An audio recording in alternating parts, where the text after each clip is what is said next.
Whyalla and welcome to Josef's Model Railway and Toy Room. Thank you so much, as always, for joining me. Just a little bit of housekeeping. You don't need to like, follow, or subscribe to any of the videos I put out there. I just put them out there where I can. Have a holly jolly great time doing so.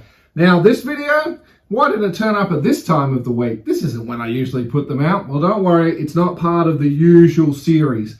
It's just a little video to support some listings that I've got going on at the moment because I've decided to start to sell some of the trains that I am simply not using. I'm not a collector in that sense.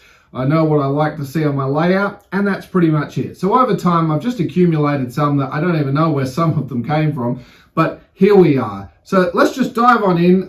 In this particular video, we're going to look at 3 trains that I'd like to hopefully find a new home for. So just in case there's something you might be looking for, this may well interest you. All these locomotives will be listed on the popular trading site eBay, and I'll put the links into the description as necessary. Let's get stuck into it, shall we? Let's keep it nice and brief now. We've got 3 here. We've got 2 Hornbys. They're both actually weathered Class 37s. And then we've also got this Class 47, I'm not mistaken. It's not weathered. All of them have DCC chips in them, and all of them are in working order. We're going to dive into a few quick close-ups and we'll go loco by loco here. But the simple fact is, for the most part, these have been sitting in the drawer since I originally had my other layout, which has got to be going on some 15 or more years since some of these have actually been run. Surplus to requirements. I don't want to collect them. Someone else might be able to put them into use. So here we are. In respect to the Class 37, really quickly, let's have a quick peep at this picture here. These were the shells I ran on them. I ran them in a double header configuration, and I did like the more 1979 Hornby sort of color look to it with the sort of traditional BR blue like that. Of course, they come in the more modern BR blue, and let's get stuck into it. All right, let's get started here. We've got the Bachmann 32-803. This is the Class 47 diesel 47148. That's a BR blue, full yellow, and 4-digit head code, X Domino type. It's been a great locomotive for me. But I really never used it. I can think of maybe 1 or 2 running sessions. So for me, I don't even think it spent an hour running around the original Hornby track mat that I had. It's a wonderful locomotive. Of course, it's illuminated depending on which side you're running it on. You have the directional running. It's got a DCC chip in there. It's big, heavy, and solid. But that's really all I know about it. Copilot says it's going to be a bit tricky getting a Stay Alive chip in there. And any locomotives I'm sort of proceeding with, I'm going to go with getting Stay Alive. Anything I get new anyway. But anyway, this one would be a little bit extreme to try and do that. It doesn't have sound. It's just a great locomotive, exceptionally clean. And there it is. Here we have the Hornby R2472A. This is the BR Peco diesel electric Class 37 locomotive. This is running number 37260. That's Radio Highland.